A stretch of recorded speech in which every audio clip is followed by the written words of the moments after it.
right. Well, so, you know, I've haven't done a whole lot of trapping stuff this year with trying to get my license, buying an airplane. There's been a lot of time that was dedicated to that. Mostly just getting my license through the spring, and it's been quite difficult actually building hours, and ended up purchasing a plane.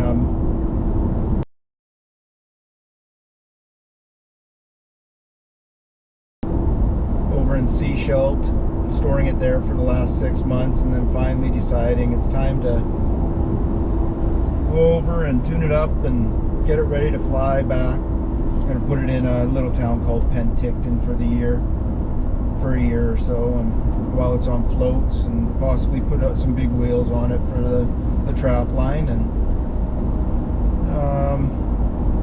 that's sort of where my years, the last 6 months, has gone with the trap line. Kind of slow, and everybody in the interior BC has had a really rough year trapping the last 8-9 months, I guess.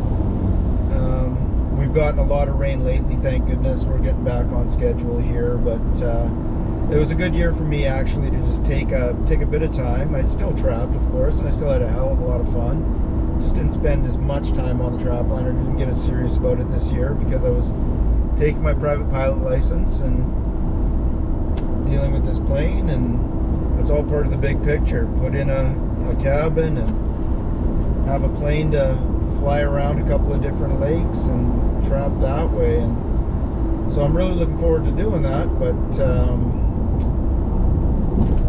we got the plane ready over the last few days, dumped all the fuel out of it, you know, got the fuel lines cleaned out, of course. Did everything we possibly could. I had an AME come in and run and test the cylinders, of course, and did a good run up with it.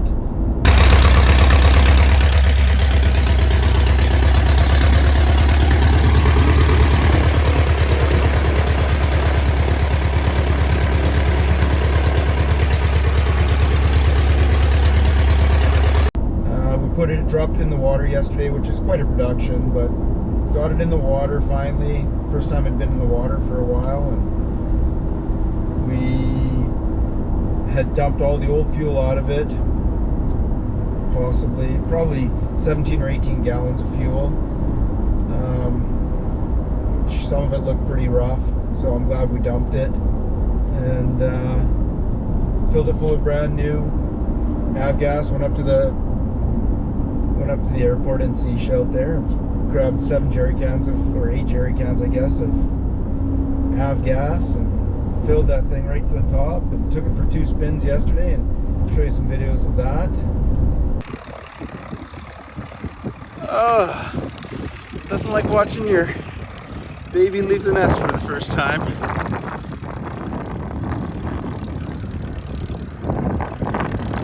While I sit back at the nest, dollied the plane back in. Good buddy gets to go and play for a bit. First time she's seen water in a while. Looks good though. Oh, she's up.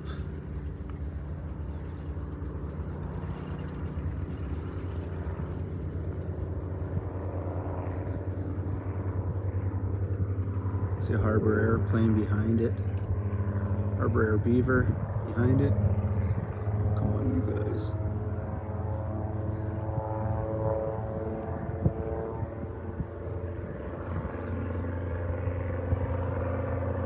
Look close, but there's 1,000 feet or 2,000 feet between them.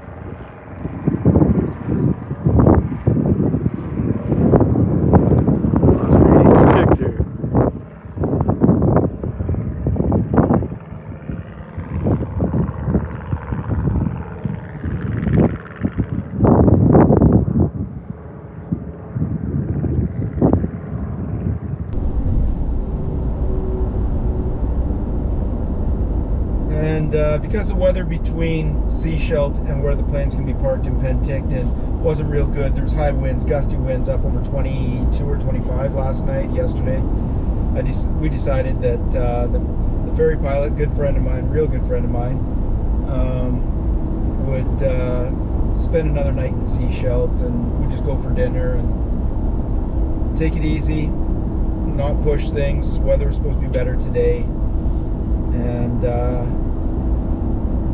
I got a little video of the plane taking off.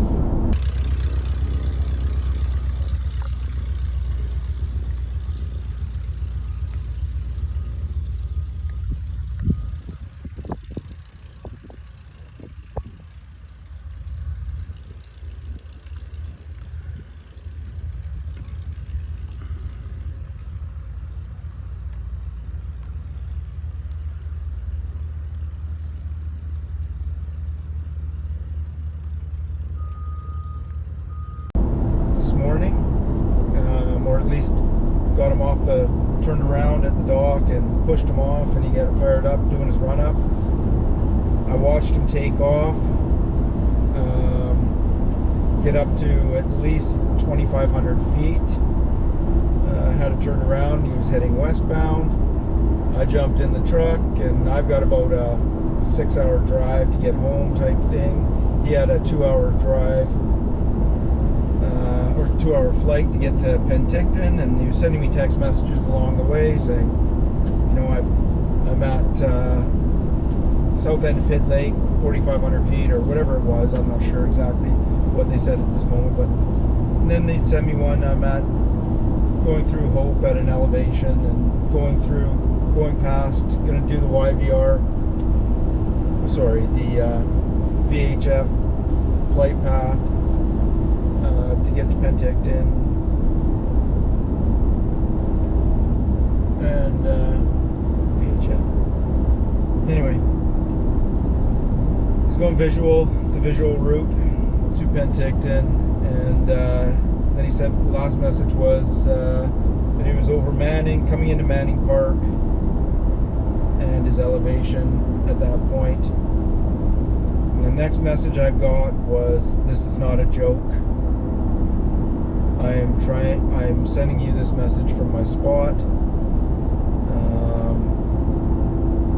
Engine failure."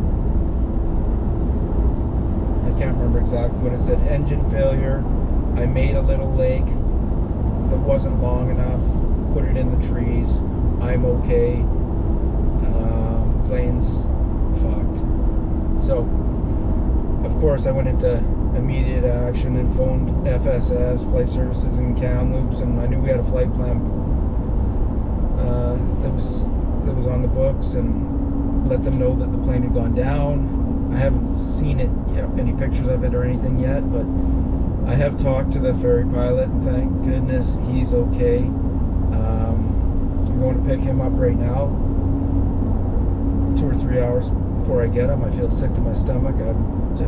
He's got a wife that, she's a beautiful friend of ours, and just feel sick that, came that close. But he's chipper. He feels bad about the plane.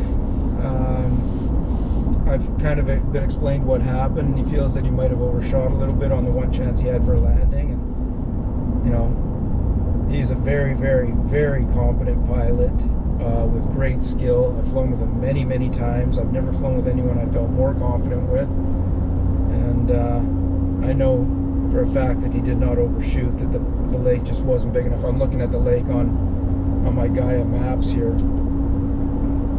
and the lake isn't big enough, like, it's even for a landing. So it wasn't his fault, but apparently it's damaged. I'll try to get some footage of it.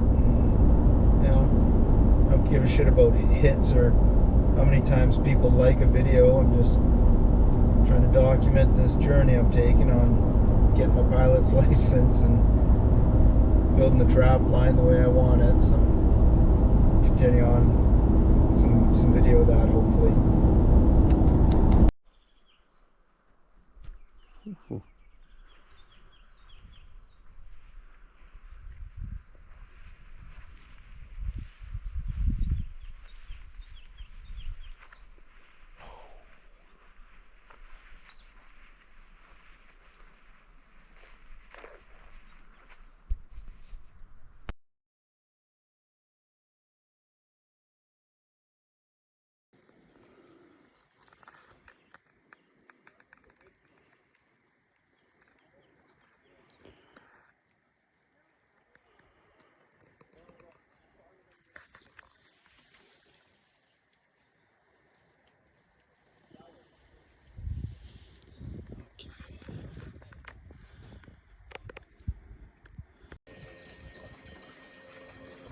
Well, step one, remove foliage and fuel.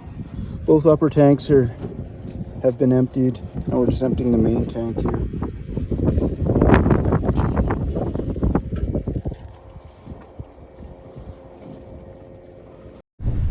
Okay, so step one was remove the foliage, get the oil, get the fuel out of it, and then step two is we towed it out, latched onto it with my truck, got it straightened out. Now we're going to put it up on the trailer and knock the wings off it. All right, well, that's winched up onto the trailer. Just moving it so we can take the wings off it now.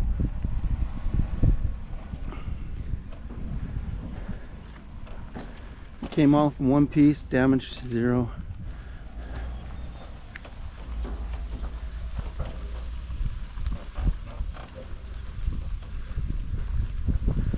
Oh, fuck. Yuck. That's where it was. Poor thing. One wing off. Using the park bench as a bench to help with the wing. You see we got one more wing to go. And then just pull it back up on the trailer so it stays, strap her down and get out of here.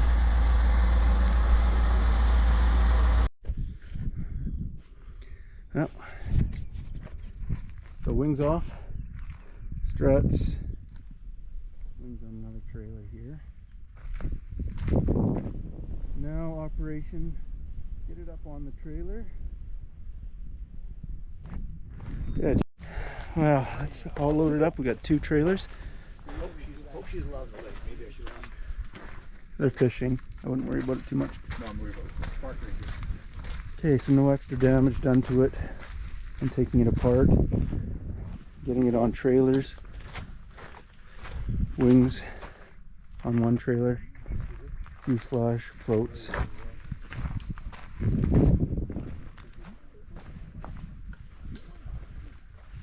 Poor old girl.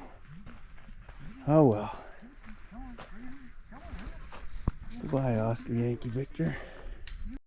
So, cleaned up the whole area, and we're just doing one last search and found a couple little piece of garbage and paint flecks, but pretty neat if you look right up top. That's a vortex generator that came off the wing and embedded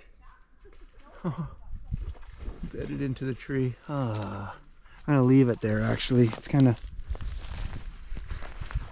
homage. That's it.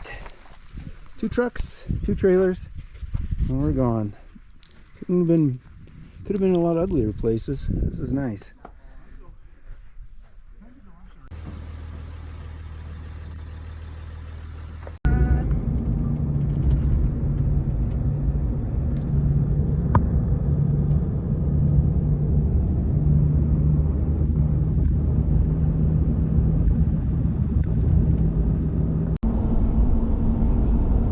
Well, that's the end of that.